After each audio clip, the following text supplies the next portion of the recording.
کل کے حوالے سے اگر آپ لوگ کچھ شیئر کرنا چاہیں تو کر سکتے ہیں، نہیں تو پھر ہم اپنی کلاس کا آغاز کرتے ہیں انشاءاللہ۔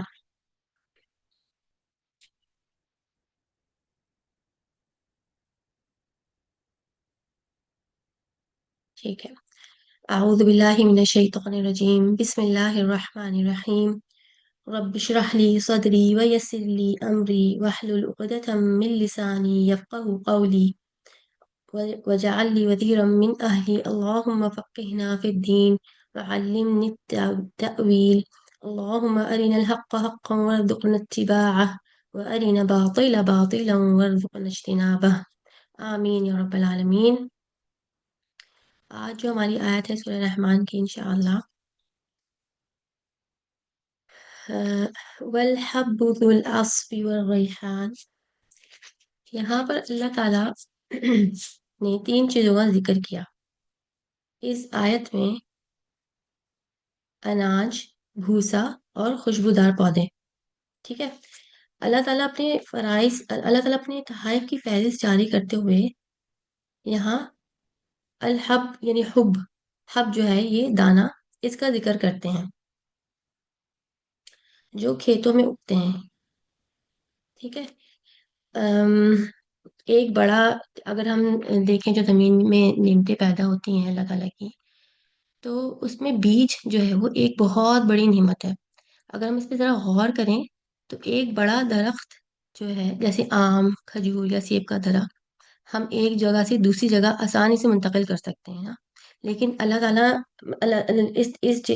بیج میں اللہ تعالیٰ نے درخت کی تمام خصوصیات کو جمع کر دیا ہے۔ ٹھیک ہے۔ یہ بیج بہت چھوٹا ہوتا ہے اور آسانی سے ایک جگہ سے ہم دوسری جگہ اس کو لے کے جا سکتے ہیں۔ اب سوچیں کہ درخت اگر ہمیں ادھر سے ادھر لے کے جانے ہوتے تو وہ کتنا مشکل ہوتا، تو اللہ تعالیٰ نے اس بیج کے اندر اس درخت کی خصوصیت رکھ دی۔ اور کچھ کہہ رہی ہیں آپ کا سر؟ السلام علیکم ورحمۃ اللہ۔ جی اور کا سر وہ سلائڈ نہیں، اگر سلائڈ شیئر کی ہوئی ہے تو سلائڈ نہیں شو ہو رہی ہے ہمیں۔ نہیں ہو رہی ہے؟ اچھا میرے پاس تو آ رہا ہے کہ نہیں ہو رہی ہے شیئر۔ اچھا لیکن دوبارہ سے کرتے ہیں اس کو۔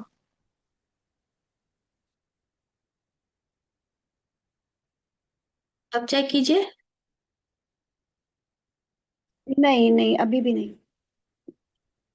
اچھا ایک منٹ رک جائے۔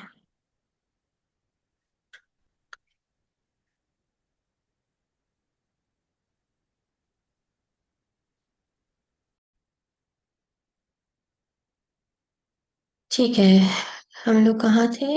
میں سلائڈ لگا دیتی ہوں پہلے، ایک minute.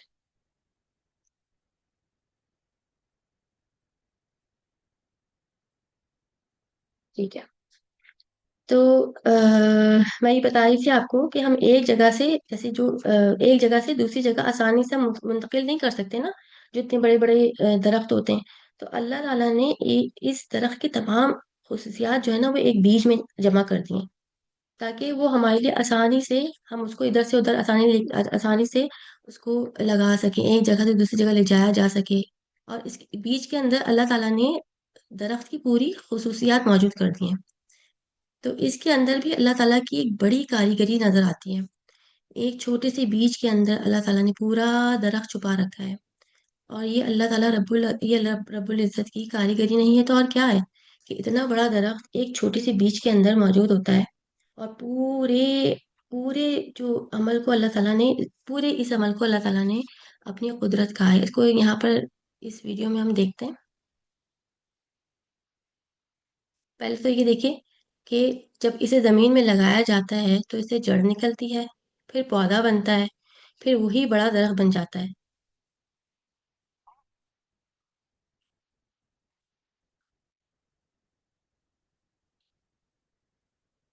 seeps into the soil, it eventually seeds outer shell, then absorbs this water, which causes it to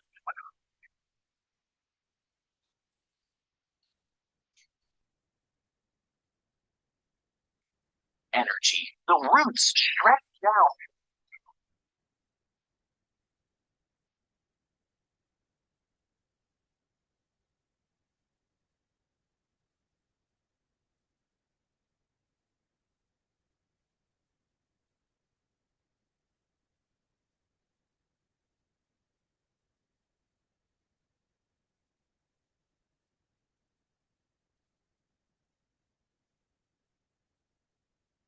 پھر آگے اللہ سبحانہ و تعالیٰ نے ریحان کا لفظ استعمال کیا۔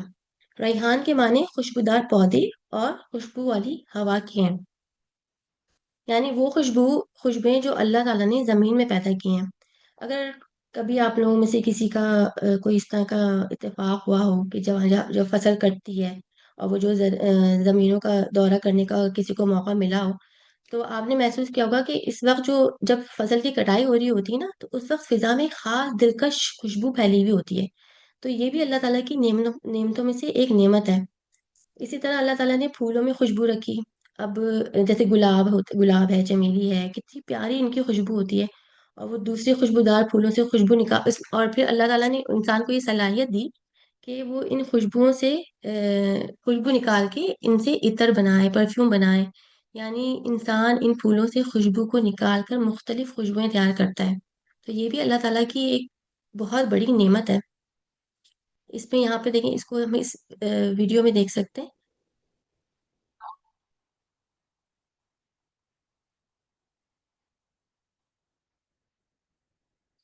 سوا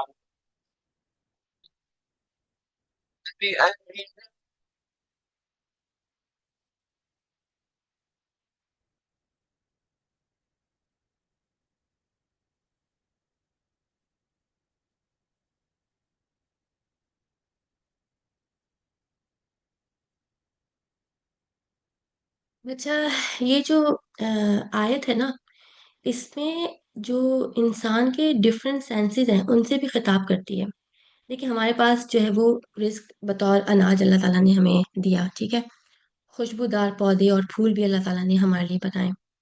جب انسان ان چیزوں کو دیکھتا ہے اور سنتا ہے، تو وہ اللہ تعالیٰ کے دیے ہوئے سارے اپنے جو سینسز ہیں وہ استعمال کر رہا ہوتا ہے نا، اور ان کی خوشبو اور خوبصورتیوں سے انسان کے جو وہ سینسز ہیں ان کو تازگی اور تقویت مل رہی ہوتی ہے۔ آپ دیکھیں، اگر ہم جو پھول دیکھتے ہیں، خوبصورت پھول یا کوئی بھی اس طرح کی سینری، یا ہم کوئی ایسا پھول جس کی خوشبو بہت اچھی ہوتی ہے، گلاب ہے، چمیلی ہے، بہت سارے اس طرح کے پھول ہیں، جب ہم ان کو سونگھتے ہیں تو ہمیں ایک بہت زیادہ اس سے تازگی ملتی ہے، تقویت ملتی ہے۔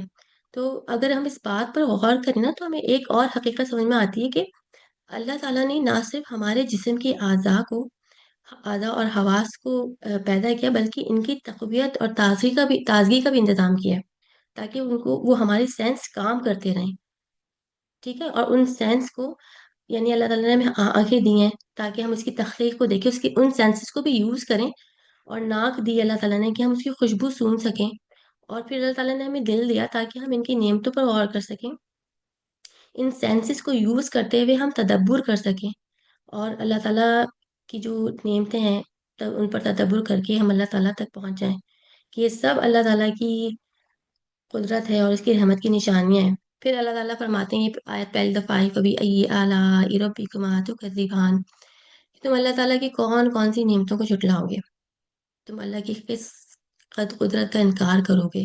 سورج کی نعمت ہے، چاند کی نعمت ہے، اللہ تعالیٰ نے ہمیں سب پیچھے بتایا، زمین کی نعمت ہے، پھلوں کی، اناج کی، خوشبو کی، سب کی نعمت ہے۔ تو پھر تم کس کی نعمت، کون کون سی نعمت کو جھٹلاؤ گے؟ اور ہم نے پیچھے پڑھا تھا کہ جب یہ آیت آئے تو ہمیں اللہ تعالیٰ کا شکر ادا کرنا چاہیے، تو ہم سب شکر ادا کریں اللہ تعالیٰ کا۔ اچھا، یہ جو آیت ہے نا، فَبِأَيِّ آلَاءِ رَبِّكُمَا تُكَذِّبَانِ، یہ سورہ رحمان کا مرکزی سوال ہے، ٹھیک ہے؟ جو انسان اور جن دونوں سے پوچھا جا رہا ہے کہ تم اپنی رب کی کون کون سی نعمت کو جھٹلاؤ گے، کس کس نعمت کا انکار کرو گے۔ اصل میں یہ آیت جو ہے نا، اللہ تعالیٰ نے بار بار اس سورہ رحمان میں اس کا ذکر کر کے انسان کو نا جھنجھوڑا ہے، تاکہ وہ اللہ تعالیٰ کی پہچان، اللہ تعالیٰ کی نعمتوں کو پہچانے اور ان پہ غور کرے۔ اسلام کی دیکھیں، اسلام کی جو تعلیمات ہے نا، اس کا آغاز ہی شکر گزاری سے ہوتا ہے۔ اس لیے جب ہم قرآن کھولتے ہیں، اس کی سب سے پہلی جو سورہ ہے، سورہ فاتحہ، اس میں سب سے پہلے آتا ہے الحمد للہ رب العالمین۔ تو انسان کو جب نعمتیں مسلسل ملتی رہتی ہیں نا، تو وہ انہیں معمولی سمجھنے لگتا ہے، اور کبھی کبھی یہ سمجھنے لگتا ہے کہ جیسے یہ ہم تو بس اس کے حقدار ہی ہیں۔ کیونکہ دیکھیں، ہم اپنے کتنے اگر ایک لمحے کو ہم سوچیں کہ سورج نہ نکلے، زمین میں اناج نہ اگے، پھل نہ ہو تو کیا ہماری زندگی ممکن ہوگی؟ تو یہ سب ہمیں یاد دلاتا ہے کہ ہر لمحہ اللہ تعالیٰ کی نعمتوں میں ہم جی رہے ہیں، اور جس پہ ہم شکر بھی ادا نہیں کرتے، فار گرانٹیڈ لیتے ہیں۔ اچھا، ایک چیز یہاں پر میں ایڈ کرنا چاہوں گی کہ ہم ذرا اگر اپنی زندگی کو دیکھیں نا، تو ہم ہر طرف اللہ کی نعمتیں ہمیں نظر آتی ہیں۔ دیکھیں، سانس لینا، دیکھنا، سننا، چلنا، کھانا، الحمدللہ گھر ہے، امن ہے، خاندان ہے، یہ سب ایسی نعمتیں ہیں جو ہر لمحہ ہمیں ملی ہوئی ہیں۔ لیکن چونکہ یہ نعمتیں ہمارے ساتھ مسلسل لگی ہوئی ہیں نا، کہ اللہ نہ کرے، خدا نہ خواستہ کسی کی آنکھ کی روشنی کا مسئلہ ہو جائے، ٹھیک ہے، تو اس کو اس وقت اس نعمت کا احساس ہوگا۔ لیکن یہ جن کے ساتھ ہر وقت مستقل جو یوز کر رہے ہیں نا، ان کو اس نعمت کا اندازہ نہیں ہوتا، اس لیے ہم اس کی قدر بھی نہیں کرتے ہیں۔ اللہ تعالیٰ ہمیں اس آیت کے ذریعے متوجہ کرتے ہیں کہ میری اتنی نعمتوں کو دیکھو، ان نعمتوں کو دیکھنے کے بعد بھی تم کس کس نعمت کا انکار کرو گے؟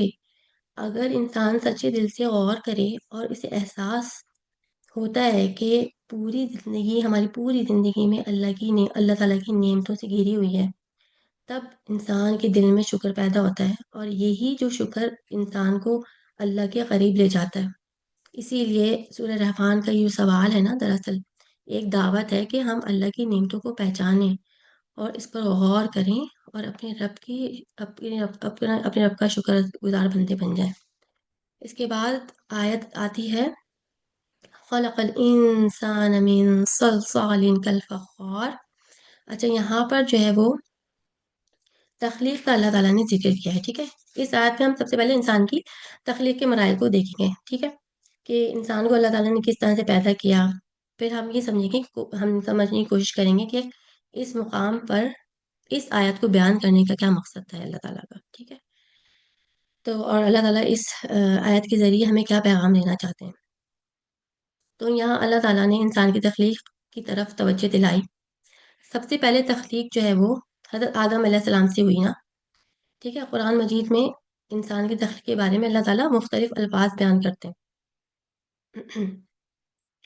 اگر ہم ان کو ایک جگہ اکٹھا کریں نا، ان تمام الفاظ کو اگر ہم ایک جگہ جمع کرتے ہیں، تو تخلیق انسان کے مختلف مراحل سامنے آتے ہیں، ٹھیک ہے۔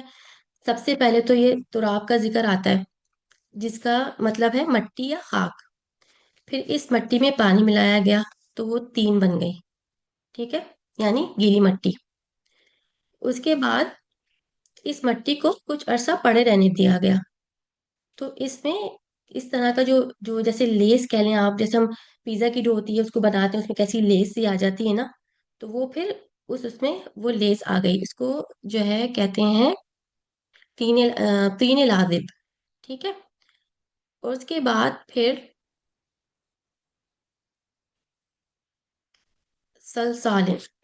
سلسال من حمأ مسنون کالفخار۔ پھر اگلا مرحلہ جو ہے نا، یہ اس کا ہے کہ وہ جو سلسال، اس خشک مٹی کو کہتے ہیں، جو ٹھیکریوں یا مٹی کے برتن کی طرح نہیں آواز دیتے ہیں، جو اس کو آپس میں وہ کریں تو اس میں سے آواز آتی ہے، یعنی وہ مٹی جو مکمل طور پر خشک ہو کر برتن کی طرح سخت ہو جاتی ہے، ٹھیک ہے، سمجھ میں آ رہی ہے بات؟ اگر ہم جیسے مٹی کے برتن کے مراحل کو بنتے ہوئے دیکھیں نا، تو یہ ہمارے لیے آسان ہو جائے گا، انسان کی تخلیق کو سمجھنا ہمارے لیے آسان ہو جائے گا۔ تو یہ سب مراحل دراصل حضرت آدم علیہ السلام کے مجسمے کی تخلیق کے تھے، ٹھیک ہے، کہ یہ سارے مراحل اللہ تعالیٰ نے حضرت آدم علیہ السلام کے لیے ان کا مجسمہ بنانے کے لیے اللہ تعالیٰ نے استعمال کیے تھے۔ اور اس کے بعد sorry،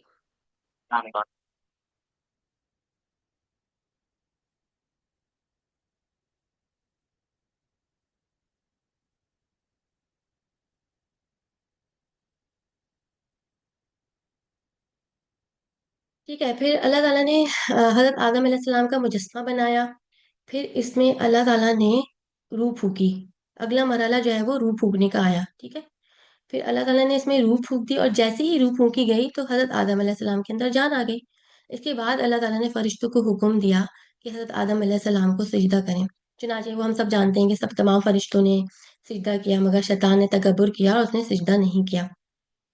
پھر حضرت آدم علیہ السلام کو جنت میں بھیج دیا گیا، ٹھیک ہے، وہاں جب جنت میں حضرت آدم علیہ السلام جب گئے تو وہاں پر ان کو تنہائی محسوس ہوئی، تو اللہ تعالیٰ نے پھر اما ہوا علیہ السلام کو حضرت آدم علیہ السلام کی پسلی سے پیدا کر دیا۔ اس کے بعد پھر اللہ تعالیٰ نے فرمایا کہ آدم اور حوا سے جو نسل آگے چلے گی وہ پھر نطفے سے پیدا ہوگی، جو ہم لوگ سب ہیں، ہم لوگ سب نطفے سے پیدا ہوئے ہیں۔ اس کی تفصیل ہم آگے دیکھیں گے۔ تو یوں انسان کی تخلیق کا جو طریقہ ہے نا، یہ ہوا کہ حضرت آدم علیہ السلام کو مٹی سے پیدا کیا گیا، پھر حضرت حوا علیہ السلام کو حضرت آدم علیہ السلام کی پسلی سے پیدا کیا گیا، اور پھر ان دونوں کے ملاپ سے آنے والی جو نسل ہے وہ ساری نطفے سے پیدا ہوتی ہے۔ اور پھر یہ کہا جاتا ہے کہ حضرت آدم علیہ السلام کو جب پیدا کیا گیا تو پوری دنیا سے جو ہے نا مٹی، اللہ تعالیٰ نے حضرت جبرائیل علیہ السلام کو حکم دیا تو پوری دنیا سے انہوں نے تھوڑی تھوڑی مٹی جمع کی، اور پھر اس مٹی سے حضرت آدم علیہ السلام کا مجسمہ بنایا گیا۔ اسی وجہ سے جو دنیا کے جو سارے انسان ہیں نا وہ اسی لیے مختلف رنگ، نسل اور شکلیں ان کی پائی جاتی ہیں۔ تو یہ یہاں تک کلیئر، آگے چلیں پھر؟ جی بالکل ٹھیک ہے۔ اچھا، اس کے بعد یہاں پر دیکھیں اللہ تعالیٰ نے پورا ہی بیان کیا، پھر اللہ تعالیٰ یہ سورہ جمعہ کی یہ جو میں نے آپ کو بتایا نا کہ پوری مٹی اللہ تعالیٰ نے جبرائیل علیہ السلام سے منگوائی، تو یہ اس حدیث سے بھی ثابت ہے، یہ میں نے حدیث یہاں پر لکھی ہے۔ اس کے بعد اللہ تعالیٰ سورہ جمعہ میں فرماتے ہیں کہ اے لوگوں، اگر تمہیں مرنے کے بعد دوبارہ اٹھائے جانے میں شک ہے تو غور کرو کہ ہم نے تمہیں مٹی سے پیدا کیا، پھر نطفہ، پھر علقہ جمے ہوئے خون سے پیدا کیا، پھر گوشت کے لوتھڑے سے جو کبھی مکمل بنتا ہے اور کبھی نامکمل رہتا ہے، یہ سب اس لیے کہ تم اپنی حقیقت، تمہاری جو حقیقت ہے نا تم پر واضح ہو جائے۔ اس آیت میں اللہ تعالیٰ انسان کو اس کی ابتدا اور انجام یاد دلا رہے ہیں، تاکہ انسان کو سمجھ میں آئے کہ جب اللہ نے انسان کو مٹی سے پیدا کیا، جب وہ پیدا کر سکتا ہے تو وہی اسے مرنے کے بعد بھی دوبارہ زندہ کر سکتا ہے۔ اچھا، پھر اللہ تعالیٰ نے فرماتے ہیں کہ وَلَقَدْ خَلَقْنَا الْإِنسَانَ مِنْ سُلَالَةٍ مِّن طِينٍ، اور بلا شبہ یقیناً ہم نے انسان کو حقیر مٹی کے ایک خلاصے سے پیدا کیا۔ عربی کا جو یہ لفظ ہے نا سوری یہاں پہ سواد آئے گا یا سین لکھا ہوا ہے، اس کے معنی ہے کہ جوہر، یعنی کہ اس کا خلاصہ یہ ہے کہ کسی چیز کا بہترین حصہ۔ دیکھیں، سب سے پہلے اللہ تعالیٰ نے دیکھیں اللہ تعالیٰ نے ہمیں پہلے بتا دیا کہ حضرت آدم کیسے پیدا ہوئے، پھر حضرت اما حوا کیسے پیدا ہوئی علیہ السلام، اور اس کے بعد جو ہماری جو تخلیق ہے وہ کیسے ہے، ٹھیک ہے۔ انسان کی تخلیق کے مرحلے میں اس سے مراد ہے کہ اسپرم اور عورت کا جو ایگ ہوتے ہیں وہ آپس میں ملتے ہیں، یعنی وہ نطفہ ہوتا ہے، ٹھیک ہے۔ تو ہم جانتے ہیں کہ مرد کے جسم کے لاکھوں کروڑوں اسپرم ہوتے ہیں، لیکن اس میں سے صرف ایک ہی اسپرم ایک ایگ سے ملتا ہے، اور اسی طرح عورت کی جو اووری میں لاکھوں ایگز ہوتے ہیں، مگر عام طور پہ جو ایک ایگ ہوتا ہے نا وہی میچور ہو کے باہر آتا ہے۔ تو جب یہ دونوں مل جاتے ہیں تو اس کو کہتے ہیں، جو ورڈ ہے نا سلالہ، وہ ورڈ وہ ہے وہ جب آپس میں مل جاتے ہیں نطفہ ہو جاتا ہے تو اس کو کہا جاتا ہے سلالہ، یعنی جو تخلیق کا جو منتخب جوڑ ہے نا وہ مل جاتا ہے آپس میں۔ تو اللہ کے بعد اللہ سبحانہ و تعالیٰ فرماتے ہیں کہ اس کے بعد جب وہ مل جاتا ہے تو ہم اس کو ایک محفوظ جگہ پہ رکھ دیتے ہیں، یعنی یوٹرس میں۔ پہلے نطفے کو اللہ تعالیٰ پھر یوٹرس میں ایک جگہ محفوظ کر دیتے ہیں، ٹھیک ہے، یعنی یہ جو یہ جو ہے سما جعلنا نطفة فی قرار مکین، کہ ہم نے اس کو ایک محفوظ جگہ پہ رکھ دیا۔ وہ محفوظ جگہ ماں کا رحم ہے یعنی یوٹرس ہے، پھر وہاں پر بچی کی نشوما ہوتی ہے۔ اس کے بعد جو ہے جو مرحلہ ہے وہ آتا ہے علقہ، ٹھیک ہے۔ علقہ کیا ہے؟ علقہ کی مثال جب نطفہ رحم میں ٹھہرتا ہے نا تو وہ جمے ہوئے خون کے جیسا ہوتا ہے، جمع ہوا خون جیسا ہوتا ہے نا، ابھی آگے ہم دیکھیں گے، تو وہ جمے ہوئے خون کی طرح سے ہوتا ہے، ٹھیک ہے۔ اس کے بعد پھر اللہ تعالیٰ فرماتے ہیں مضغہ، پھر اس جمے ہوئے خون کو ایک لوتھڑے کی شکل دے دی جاتی ہے، ٹھیک ہے۔ ابتدا میں یہ بچی کی شکل ایسی ہوتی ہے جیسے گوشت کا کوئی چھوٹا سا لوتھڑا ہو، پھر وہ آہستہ آہستہ اس میں جو ہے وہ آنکھیں بننے لگتی ہیں، ٹھیک ہے۔ اس کے بعد پھر اللہ تعالیٰ فرماتے ہیں کہ ہم نے اس لوتھڑے کو ہڈیوں میں تبدیل کر دیا، اس لوتھڑے کے اندر پھر ہڈیاں اللہ تعالیٰ بنا دیتے ہیں، ٹھیک ہے۔ اس کے بعد کی جو اسٹیج ہے وہ آتی ہے لحمہ۔ اللہ تعالیٰ جب وہ پورا اسٹرکچر کھڑا کر دیتے ہیں تو پھر اس کو اللہ تعالیٰ جو ہمارا جو گوشت ہے نا اسکن سے، اس کے اندر سے جو ہے وہ اس کے اندر وہ ساری جو ہڈی ہے، ہمارا اسٹرکچر جو ہے وہ اس گوشت سے چھپا دیتے ہیں ساری چیزیں۔ اللہ اس سے ہماری جو ہمارے اندر نظر تو نہیں آتا نا کہ ہمارے اندر کیا کیا چل رہا ہے، تو وہ جو ہماری اسکن ہے اس سے اللہ تعالیٰ، یعنی یہ کہہ لیں کہ آپ گوشت کا لباس جو ہے وہ اللہ تعالیٰ چڑھا دیتے ہیں، اور آہستہ آہستہ پورا جو جسمانی نظام ہے نا وہ بن جاتا ہے۔ پھر اللہ تعالیٰ فرماتے ہیں کہ ہم اسے ایک نئی مخلوق کی شکل دے دیتے ہیں۔ اسی لیے آخر میں پھر اللہ قرآن فرماتا ہے فَتَبَارَكَ اللَّهُ أَحْسَنُ الْخَالِقِينَ، یعنی بڑی بابرکت ہے وہ ذات جو سب سے پہلے جو سب سے بہترین پیدا کرنے والا ہے۔ یعنی ذرا غور کرو اللہ تعالیٰ کس طرح ماں کے رحم میں تاریکیوں میں تمہاری صورت بناتا ہے، پھر ایک معمولی نطفے سے تم کو مکمل انسان بنا دیتا ہے۔ جب بچہ علاقہ جو ہے اس کے مرحلے میں ہوتا ہے تو اس کی شکل دیکھیں، میں نے یہاں پر اس کی پکچر لگائی ہے، دیکھیں اس کی شکل ایسی ہوتی ہے۔ جو بیچ میں ہے نا، یہ وہ جو جونک نہیں ہوتی، پہلے دیکھی ہوگی، ابھی بھی ہوتی ہے، جو پہلے زمانے میں جب وہ ہجامہ کرتے تھے تو وہ ہجامہ کو اس کو چپکا لیتے تھے، تو وہ بالکل اسی طرح کی شکل جو ہے نا، یہ علاقہ کی جو ہے وہ یہ شکل ہوتی ہے۔ اس مرحلے میں جو ایمبریو ہے نا، رحم کی یعنی کہ یوٹرس کی جو دیوار ہے اس کے ساتھ چپکا ہوا ہوتا ہے، اور ماں کے جو خون سے جو ہے نا وہ ساری غذائیت لے رہا ہوتا ہے، اسی وجہ سے اسے جوک کی تشبیہ دی گئی ہے۔ جب نطفہ رحم میں پہنچ کر علاقہ اور پھر مضغہ کے مراحل سے گزر رہا ہوتا ہے تو یہ تخلیق کے ابتدائی مراحل ہوتے ہیں۔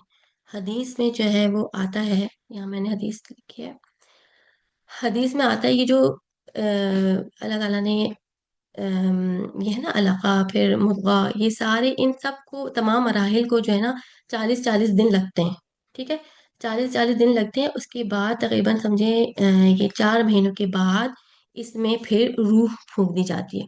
اللہ تعالیٰ فرشتے کو بھیجتے ہیں اور 4 باتیں لکھنے کا حکم دیا جاتا ہے کہ اس کا عمل، اس کا رزق، اس کی عمر، اور وہ بدبخت ہوگا یا نیک بخت ہوگا، پھر اس میں روح پھونک دی جاتی ہے۔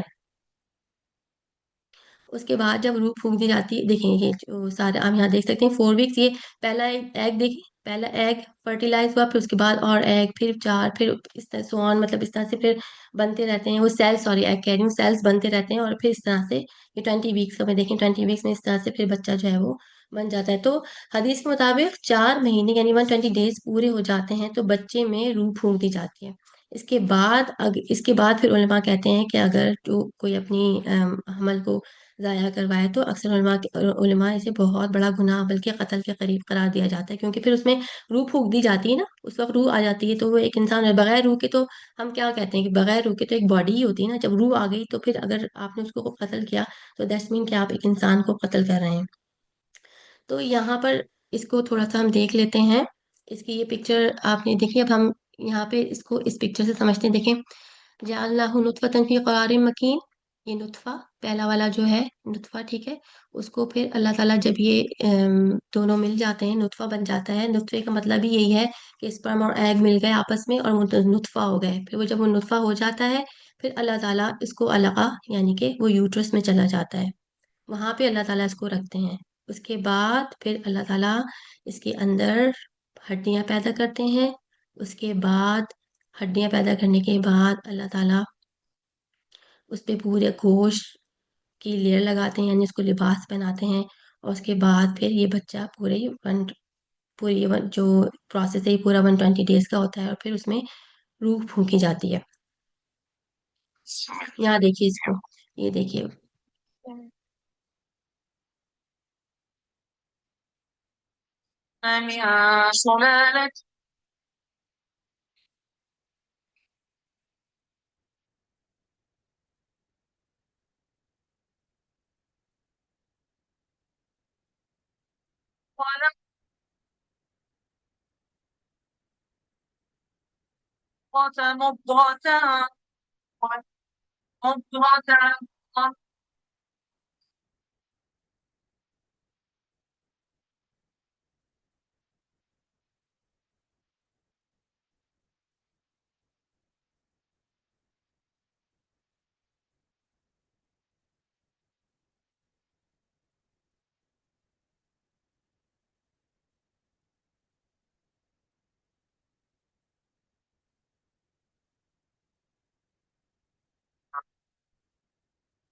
Then I